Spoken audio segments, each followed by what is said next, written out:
Guys, welcome to my channel. My name is CM Sandeep and we will be discussing today domestic procurement in advance authorization. सबसे पहले तो ये question होता है कि domestic procurement क्या होता है। एडवांस ऑथराइजेशन बेसिकली जब भी आप इशू कराते हैं तो आपको वो इंपोर्ट करने के लिए अलाउड करता है, इंटाइटलमेंट होते हो आपकी, आप बाहर से, इंडिया के बाहर से माल खरीद सकें। लेकिन आपको ये एक फैसिलिटी दी जाती है कि आप इंडिया के अंदर से भी माल खरीद सकते हैं। अब आप बोलेंगे मैं जब इंडिया के बाहर से सस्ते में माल खरीदूँ तो मैं इंडिया के अंदर से ही क्यों खरीदूँ। अब क्वेश्चन ये आ जाता है कि आपको फ़ायदा क्या होगा। सबसे पहला फ़ायदा ये हो जाएगा कि आप मान लीजिए आप इन्वेलिडेशन लेटर इशू कराते हैं अपने लाइसेंस में, तो इन्वेलिडेशन लेटर जब आप इशू कराएंगे तो आपका सप्लायर आपको माल बेचेगा। अब आपका सप्लायर आपको माल बेचेगा तो उसके लिए वो डीम्ड एक्सपोर्ट काउंट हो जाएगा। तो अब उसके लिए डीम्ड एक्सपोर्ट काउंट हो गया तो उसने अपनी एक्सपोर्ट ऑब्लिगेशन पहले ही पूरी कर ली। अब उसने पहले ही पूरी कर ली तो अब वो उसके अगेंस्ट एडवांस ऑथराइजेशन खरीद सकता है और बाहर, इंडिया के बाहर से माल खरीद सकता है बिना ड्यूटी पे करे। तो वही सेम बेनिफिट वो आपको प्रोवाइड कर सकता है क्योंकि वो रॉ मटेरियल उसको सस्ता पड़ेगा और उसने बना के फिर आपको बेच दिया। इससे क्या हुआ, इंडिया की भी ग्रोथ हुई और आपका भी फायदा हुआ, सामने वाले सप्लायर का भी फायदा हुआ, विन विन।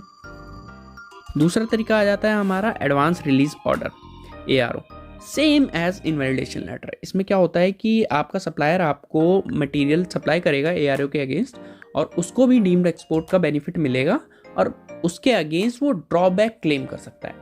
अब अगर वो नहीं फंसना चाहता है एडवांस ऑथराइजेशन वगैरह के पंगे में, होती है किसी किसी को नहीं पसंद आता है एडवांस ऑथराइजेशन, तो उस केस में आप क्या कर सकते हैं कि ARO लेके दे सकते हैं उन्हें और फिर वो डीम्ड एक्सपोर्ट का बेनिफिट लेंगे और ड्रॉबैक क्लेम करेंगे। ठीक है, और ARO हो गया, इन्वेलिडेशन हो गया, ये सारे आप क्या नाम है DGFT के पोर्टल पे अप्लाई कर सकते हैं। तीसरा आ गया हमारा COS।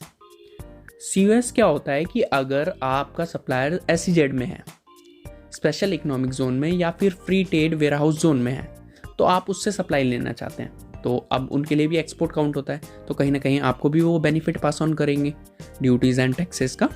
तो उस केस में भी आप सप्लाई ले सकते हैं COS के अगेंस्ट। अब आपको उस केस में आपको अपने लाइसेंस में COS इशू कराना पड़ेगा। अब ये देखिए, ये तीनों चीज़ें ना सप्लायर पे डिपेंड करती हैं। अगर सप्लायर एडवांस ऑथराइजेशन का बेनिफिट लेना चाहता है तो वो इन्वेलिडेशन इशू कराएगा आपसे।